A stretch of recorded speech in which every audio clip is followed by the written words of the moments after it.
Oh.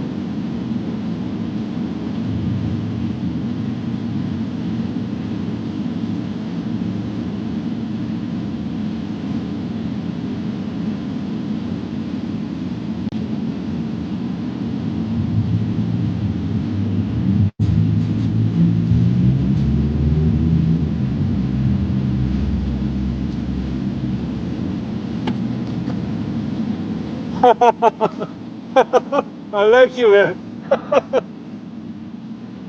Man. Dude. Wow, man.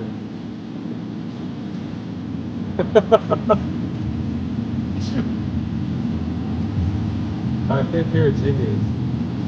What's your name?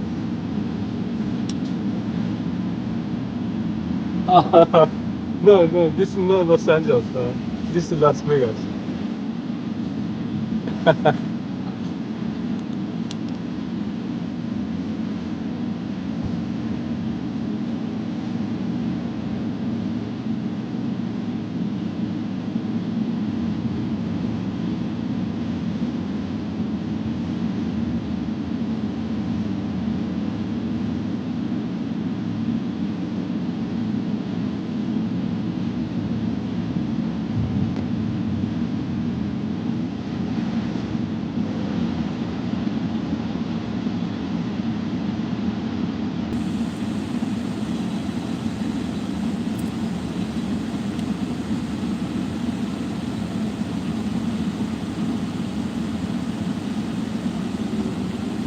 Stop strategizing so much.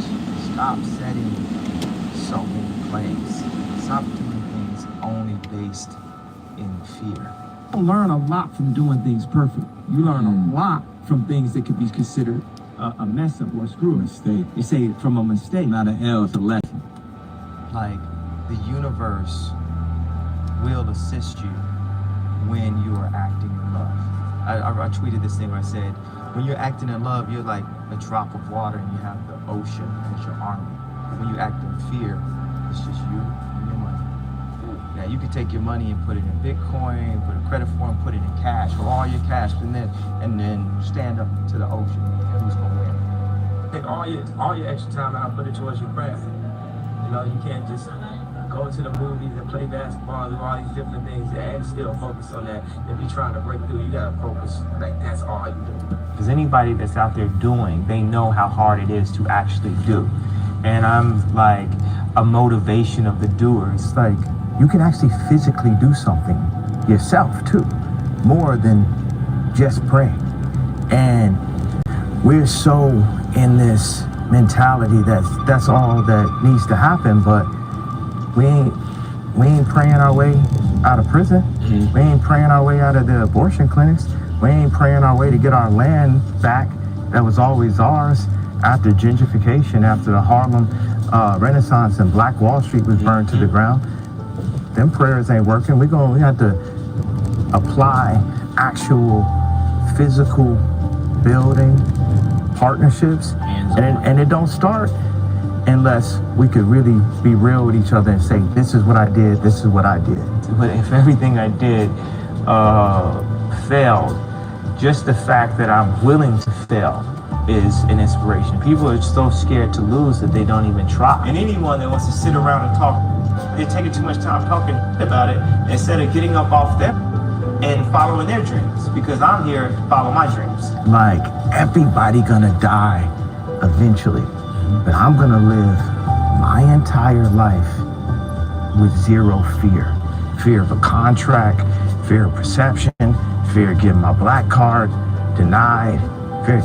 I'm not gonna jump in front of a train. Right. Be conscious. Right. You know, ain't nobody finna tell me shit, call me shit, tell nobody around me shit, play with me, play with nobody around me. None of that. It's straight from Pink Polo. I got a chip on my shoulder. I'm a lawyer from Carlito's Way. You know, I'm fried at this point.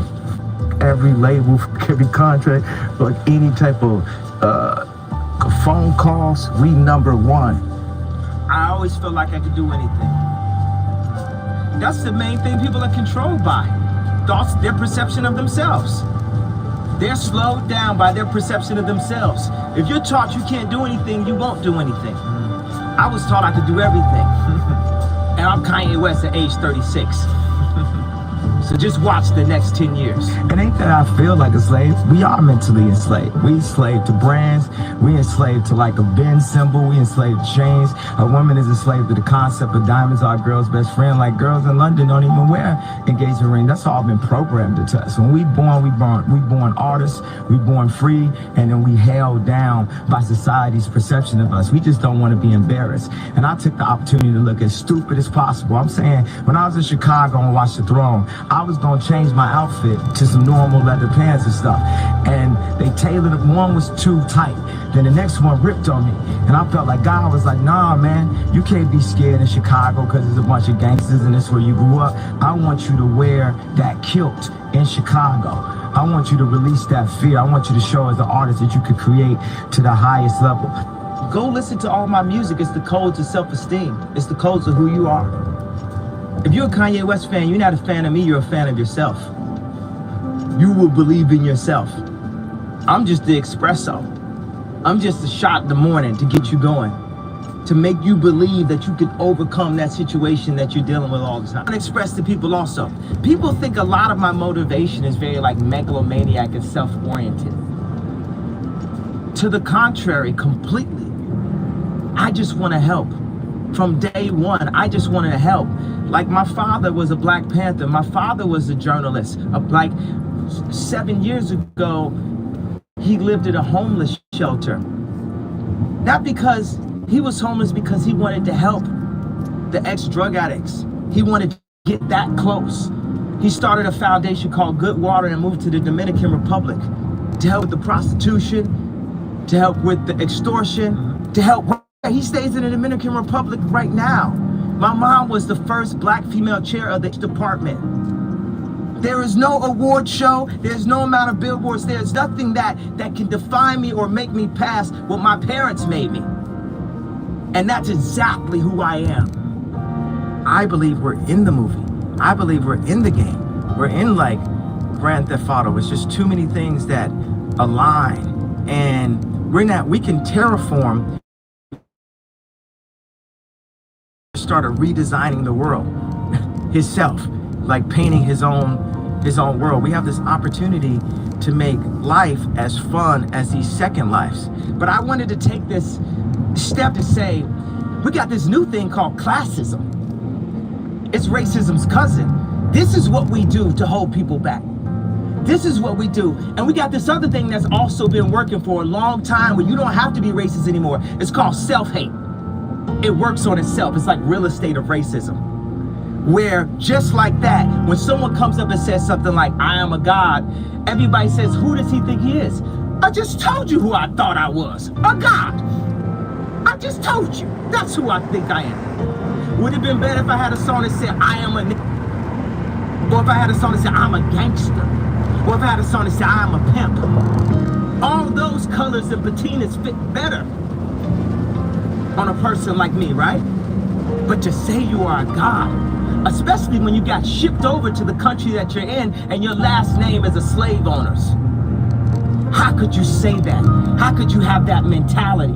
I'm working on more kids, but with them 4 kids right there, it's like the first 2 got to see and know they daddy.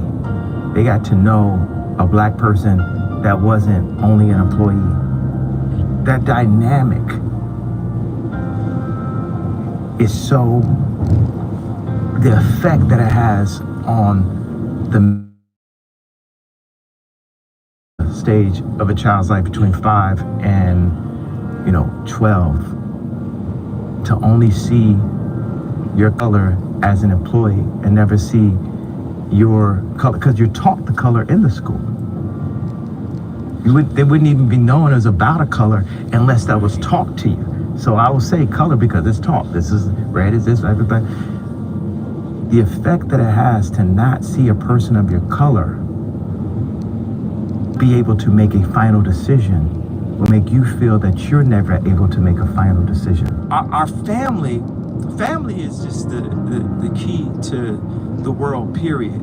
From our immediate family, to our friends and family, our co-workers and family, our city and family, our state and family, our country and family, our world. That if we, just like everywhere you go, people say hola, hello, Right. ni hao ma. Right. It's our culture to say hi. See, our culture, the culture of humanity, needs to be family, a culture of family. But the design of our cities, the design of our schools, there's a lot of things designed for us to that are designed to not promote family. They're designed to create separation. Right. And in that separation, there's capital opportunity. There's someone's lonely, has to go to the bar. Someone misses their friends, has to go to the club. People say, I feel closer to God when I'm at the top of a mountain. I feel closer to God when I'm on my knees talking to my children. The lower we get, the closer we get to God. We are earthbound creatures. We gravity bound. The fastest jet goes Mach 3. The fastest sled goes Mach 6. But if you look at how the politics, just general unhappiness, misery, control, the speed that contractors go, the farmers that wouldn't finish the farm, the way we are with each other, is why people feel like, look, everyone's gonna go into like this Ready Player One second life. And I believe that our first life can be just as imaginative, and it will be. So that's and I have a bunch of friends that work in the gaming industry, and I have friends that work in the content industry, and I'm saying I'm anchoring on real life, to make real life as awesome as games, to make real life as awesome as movies. We in World War III. Instagram is World War III. It's digital. We exist in the mental and the meta. You know what I'm saying? We have a famous one. Instagram got your bit. You know what I'm saying? We already existing in World War III. It's a digital meta mind war of perception, cancellation, this many numbers. Oh, it's a rap. They touring ain't doing good. Let's turn down they touring. Let's turn this down. Oh, we like this artist now, we can turn this down. Like, you know what I'm saying? Right, and this one we can turn up. And everybody's like, well, I want you to be smiling in your photo. Nigga, we are in war right now. 50% of black deaths is abortion. We kill ourselves. That's psychological warfare. We don't buy no land.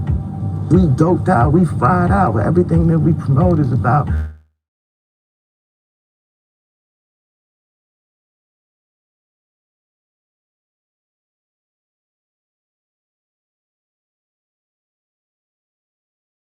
ultra educated person, and I'm a college dropout.